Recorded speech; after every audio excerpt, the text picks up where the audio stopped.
Hi, this is Grandma Dean.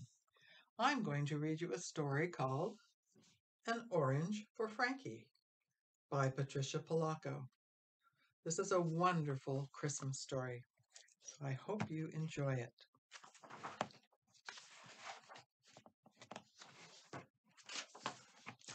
Every time I peel an orange and inhale the scent of it and feel the mist that sprays from its skin, I think of a very special Christmas and a flaxen-haired boy who lived many years before I was ever born.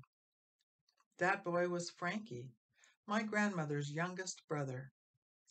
Whenever my grandmother spoke of him, her eyes would soften, and I could feel how much she loved him. He was the youngest boy of 9 children in the Stoll family.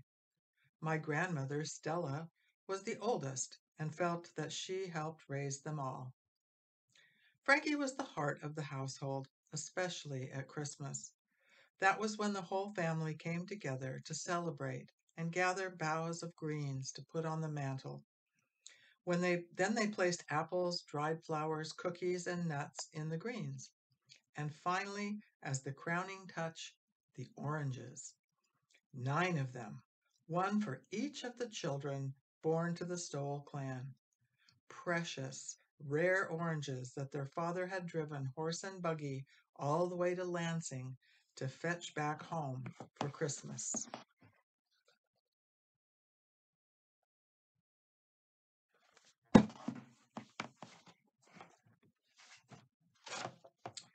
It was early winter. A morning mist lingered over the frosty fields in Lock Center. The snow swirled along the rail bed in front of the 628 freight train, hurtling along the tracks out of Lansing, bound for Detroit. Frankie was the youngest boy in the Stoll clan. He was all of 10. He shared his room with his 2 older brothers, Will, who was 13, and Ernest, the 16-year-old. They all woke to the whistle of the 628 as it chuffed to a stop at the water tower on the edge of their property. Frankie sprang out of bed and leapt to the window light. "She's steaming in, and right on time, too," he sang out excitedly. The boys dressed as fast as they could and tumbled down the stairs to their ma's kitchen. There were chores to do before school, and they had to help get the breakfast for the guests that would arrive at their back door.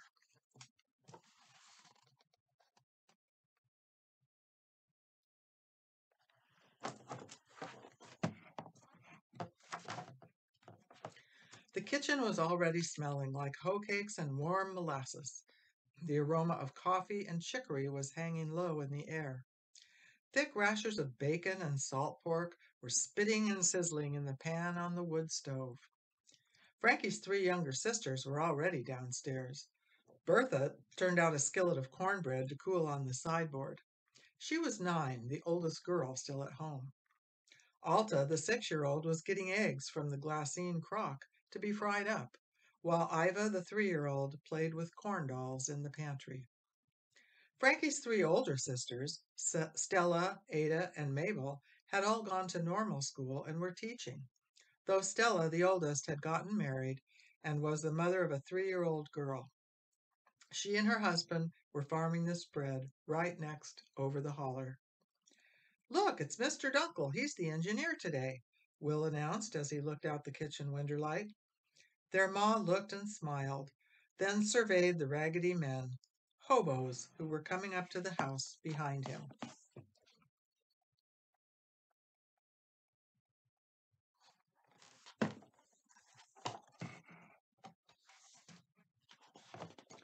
Mrs. Stoll swung open the back door and handed the engineer a stoking cup of hot coffee.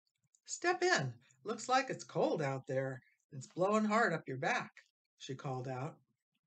Then she served up a plate of hoe cakes for him. "You boys see it that those men out there get washed up and full of hot grub, too," she said as she drizzled molasses on the hoe cakes and motioned to the 4 men huddling together. Ernest, Will, and Frankie toted baskets of food to the back door. Bertha set out a bucket of steaming water with a chunk of lye soap and a towel. The men dragged off their mufflers and hats, rolled up their threadbare sleeves, and washed themselves. Much obliged, they muttered. Mr. Dunkel, like most of the engineers and bulls on this line, wasn't supposed to allow hobos on his train, but he knew times were hard and that those men got very little kindness from this old world, so he turned a blind eye. Frankie kept the hobos' cups filled with hot coffee. Most of them had come through before, except one. Frankie noticed that the man couldn't stop shivering. Wearing a fur hat but a threadbare coat, he seemed much older than the others. He smiled warmly when Frankie filled his cup. Mrs. Stowell chatted with the men. She always called the travelers Mister, even though they had names like Boxcar Eddie or Too Tall Jake or Bull Trip Charlie. What's your name, mister? Frankie finally asked the old man. The man's eyes softened. Jump up, Billy, he said. When he reached for Frankie to fill his cup again, Frankie could see under his coat. He didn't even have a shirt.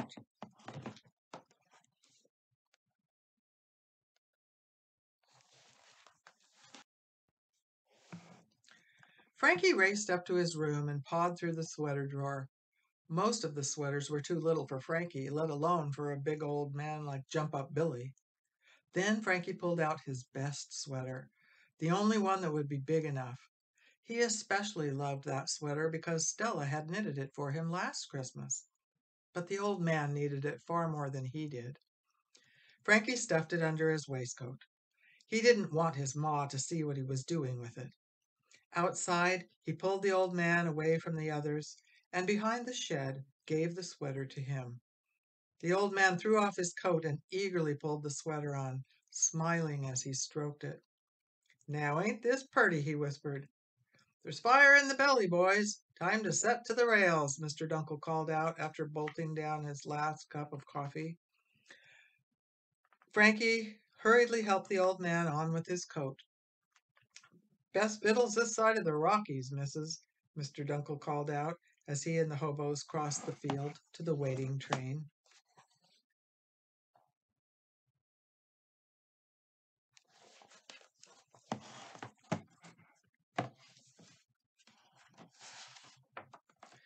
When all of the hobos had crawled into their open boxcars, they lifted their hats and waved as the 628 blew its whistle and jolted to a start. The big iron wheels pumped and spun in place as billows of steam hissed and puffed with each turn. Finally, the train jerked. All of the cars made a clanging sound, and the train was underway. As Mrs. Stoll and the others went into the house, Frankie watched the train until it disappeared, its whistle growing fainter and fainter. It made Frankie think about his pa. Christmas was almost here. Pa should have been back by now. Frankie was looking forward to gathering the boughs of green for the mantel. But the oranges were the crowning touch, 9 of them, one for each of the Stowell children. Their father had driven horse and buggy all the way to Lansing to fetch those precious oranges back home in time for Christmas. Mr. Dunkel had said there was powerful bad weather up Lansing way. It has to be the weather holding Pa up, Frankie hoped to himself.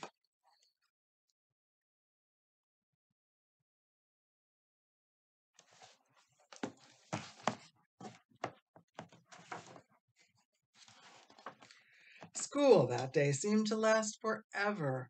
Frankie was glad to be home, even if he was having to stand still while his mother pinned up the hen on his angel costume for the Christmas pageant. He'd always wanted to be in the pageant, and this year Miss Longstreet had picked him to be the archangel. Hold still, Frankie, Mrs. Stoll scolded. I can barely see these here small pins, and your wiggling doesn't help. When are you going to get spectacles, Ma? Frankie was only half teasing. When pigs fly, son. We sure can't afford spectacles. We haven't even finished paying off our winter hog, she answered.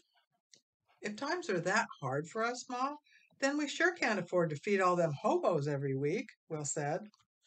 Mrs. Stoll gave Will a withering look. We had an abundant harvest. It don't cost us nothing to share some of it with folks that could use it. Just then there was a stomping on the front porch. The door flew open and snow whirled into the parlor. It's Ada and Mabel. Look, Ma, they're to home. Bertha and Alta sang out as they leapt into their older sister's arms. Everyone cheered and hugged. But where's Pa? Ada called out. He's always here to greet us, Mabel added. Their ma told them about the bad weather and that their father was probably delayed because of it.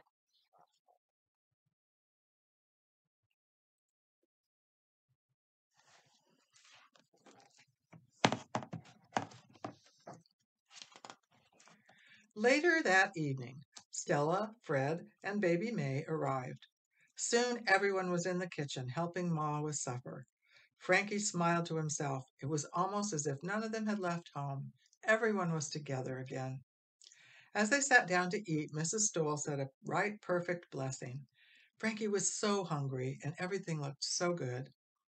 Frankie, Stella began, this year I knitted you a muffler to match the Christmas sweater I gave you last year. I can't wait to see how it will look.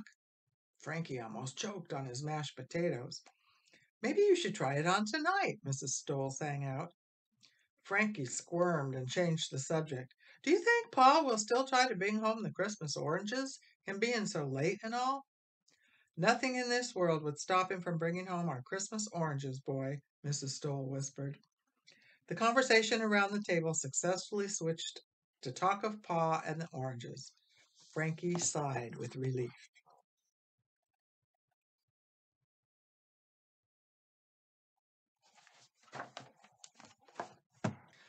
Another whole day passed, and the Stoll household was uneasy. Pa still wasn't home, and they had gotten no word. Christmas was only 2 days away. Pa had never been this late in from Lansing to fetch the oranges from the Florida train. Ada and Mabel had busied themselves with baking and decorating cookies. Bertha and Alta were helping roll out the fondant, and Ernest, Frank, and Will were eyeing the cakes baked for that social that was always held after the pageant on Christmas Eve. Even so, all of their hearts were heavy with worry.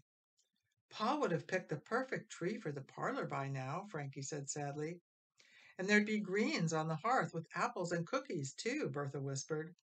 No oranges, little Iva gurgled, pointing at the mantel. Even she knew that Christmas Eve meant the oranges were placed on the mantel. Just then, Mrs. Stoll bustled into the parlor. She was worried, all right, but she didn't show it. Now, hark, children, everybody get your winter togs. I've got some soapstones heating in the stove. Will, you and Ernest hitch up the sled dray. We're going to find the perfect tree and gather up them greens for the mantel, she announced.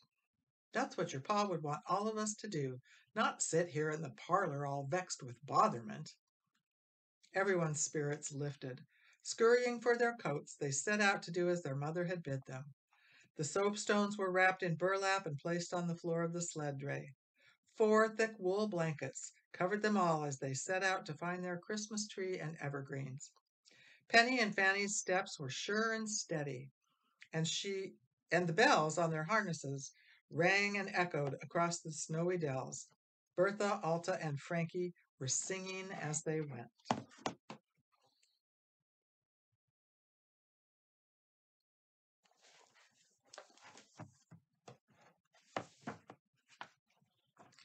Finally, they came to a clearing. It was dotted with fine firs and pines. The family poured out of the sled dray and fanned out. The girls and I will get the greens. You boys go get our perfect tree, Mrs. Stoll called out. Frankie, Will, and Ernest searched everywhere for the perfect tree. How they wished their pa was with them. Just when they were wondering if they would ever find the tree, they came over a small hillock. There it was, all by itself, as if it were just waiting to become the tree in the Stoll parlor.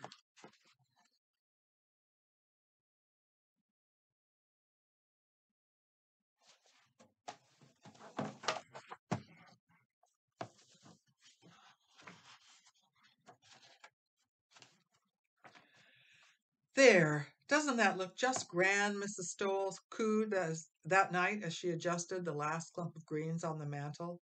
I'll go get the apples and nuts, Alta called out. I want to put the dried flowers on and the holly sprigs, Bertha squealed. Meantime, Frankie, Will, and Ernest were sinking the tree into a bucket of wet sand. while Ada and Mabel gave them orders just as they did every Christmas. No, no, that isn't straight from here, Ada scolded. A little more to your right. Then the fullest part of the tree will be facing the wall, Mabel said. The boys twisted and turned, trying to lean the tree this way and that. Suddenly, all the others shouted in unison, That's it! It's perfect! They all stood back. It was perfect. Then the whole family started decorating the tree. What a glorious surprise this will be for your pa when he gets home, Mrs. Stoll whispered. Not for 1 minute did anyone think he wouldn't get home. Ma and Ada strung berries and popcorn to put on the tree, while Bertha and Alta tied on dried flowers. Frankie and Iva hung the frosted cookies, and they probably ate more than they hung. The fire was crackling in the fireplace. Everything seemed so warm and cozy. Then Frankie looked out the parlor window light. It was snowing real hard again. How will Pa get through this? He said with alarm. Everyone came to the window. That mantel looks so bare without oranges, Frankie blurted out. The oranges, Ada scolded. Is that all you can think about? Mabel added. Frankie, it isn't like you to be so selfish. Who cares if the oranges ever get here? We all want Pa, Bertha cried.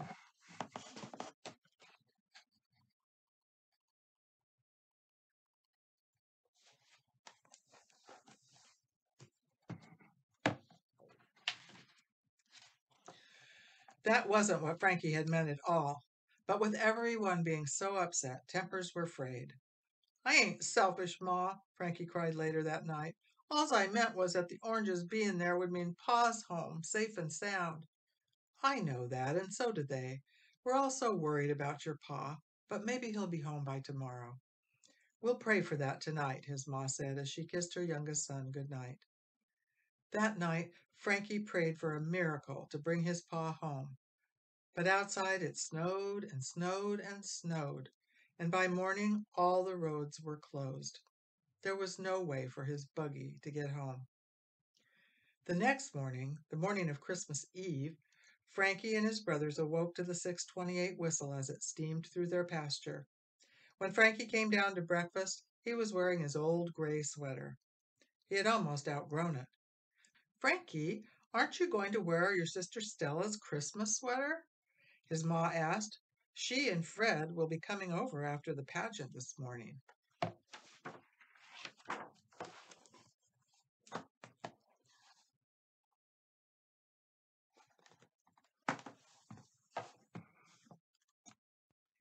Frankie was about to tell his ma the truth when Will called out, It's Pa! It's Pa!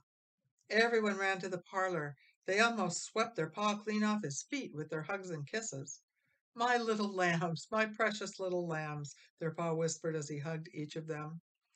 Oh, Frank, Mrs. Stoll cried, how did you ever get here? Well, when I met that train from Florida at the station to fetch home these here oranges, I could hardly see the engine. It was snowing so bad. Then I found out all the roads were closed. My heart fair broke. But you're here, Pa, Will exclaimed. And I wouldn't have been if it hadn't been for Mr. Dunkel. He overheard me lamenting about not getting home, and he said there was only one thing for me to do, ride the 6:28. Why, he even let me sit up there in the engine with him, all the way here. And he loaded the horse and buggy into a boxcar and brought them right along with us. Now, I just wonder what would make him think so kind on me and my family.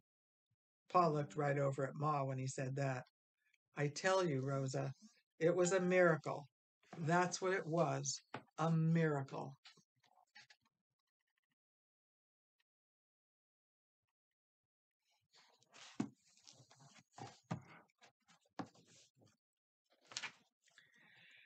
It being the morning of the eve of our Lord's birth, I think we have just exactly the right moment to put the oranges on the mantel afore the pageant over to the church, Pa said as he pulled the cover off the crate with the luscious oranges inside.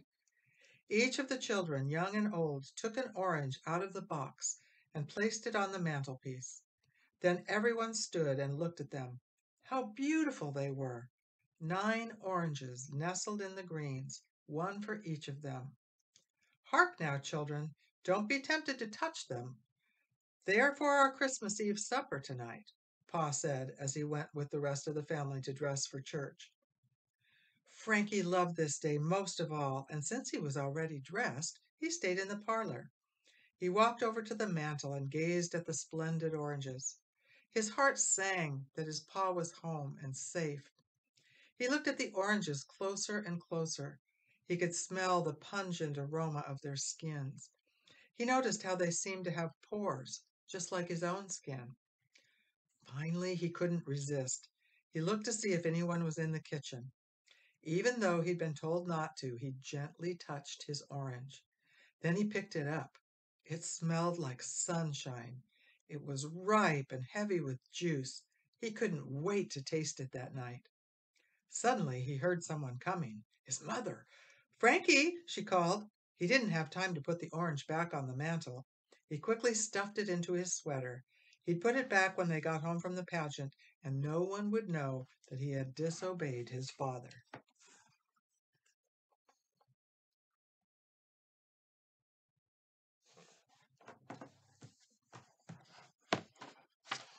Frankie was indeed a perfect archangel in the Christmas pageant. Everyone commented on how he looked just like a real angel. Later, as they were making their way home in the sleigh, bumping over hills and dells, Frankie was exploding with the thought of eating his orange that night. Then he remembered. He felt in his sweater. To his horror, the orange wasn't there. He must have dropped it. Frankie looked up at his pa's face and fought back the tears. How could he have been so careless? His orange, his precious orange, lost! Finally home, Frankie hurried to his room. He wept bitterly, afraid to go down to the parlor and face his family. There was a knock on the door. His ma. Frankie, dear, everyone's waiting. We're ready to tell stories. The popcorn is popping, and then it will be time for the oranges. Frankie opened the door. Oh, Ma, I've done a terrible thing.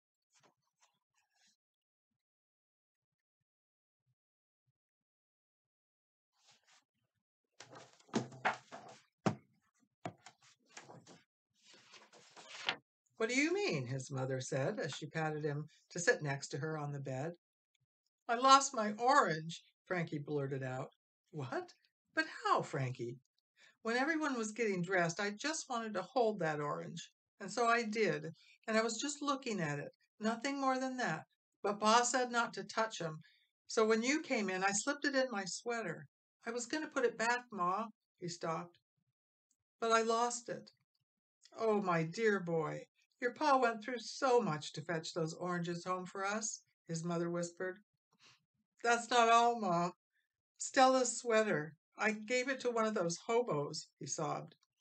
When his mother finally spoke, she said, Frankie, you didn't do a terrible thing. Maybe a thoughtless thing, taking that orange. But you did a noble thing, too. Giving something that meant so much to you to someone who needed it. That is the true spirit of Christmas, my darling. Now you stay here and collect yourself. I'll call you when we're ready tonight, his mother whispered almost mysteriously.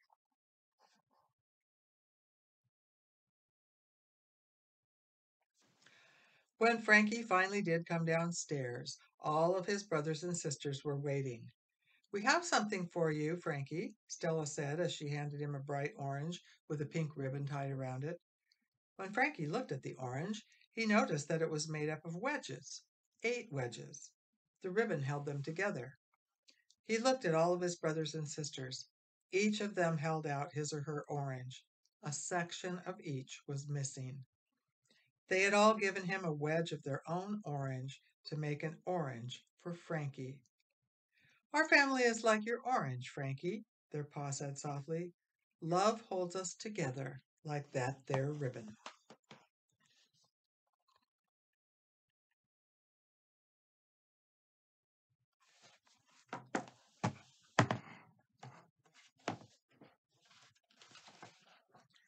That was the most splendid Christmas ever for Frankie and all the Stoles. The oranges were eaten, all 9 of them savored down to the last bite. Stories were told in front of the fireplace. Popcorn was popped and eaten, and hot chocolate was slurped down with gusto.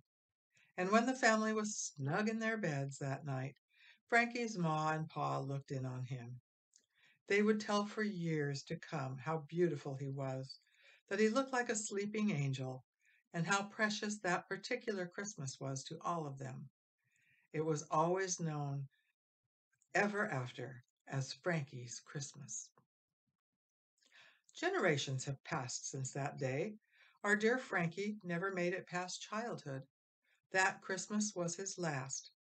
But the descendants of Stella and of her sisters and brothers still set out greens and oranges on their stoves or mantels. We all do this every Christmastide. When the season ends, we always feel a little sad as we remove the mantle greens and oranges. The boughs are tinder dry. The oranges are leathery and brown, all except one. A Christmas miracle, we suspect. In all of our households, there always seems to be one single orange that is as fresh as the day it was placed there. We call it, in my family, Frankie's orange.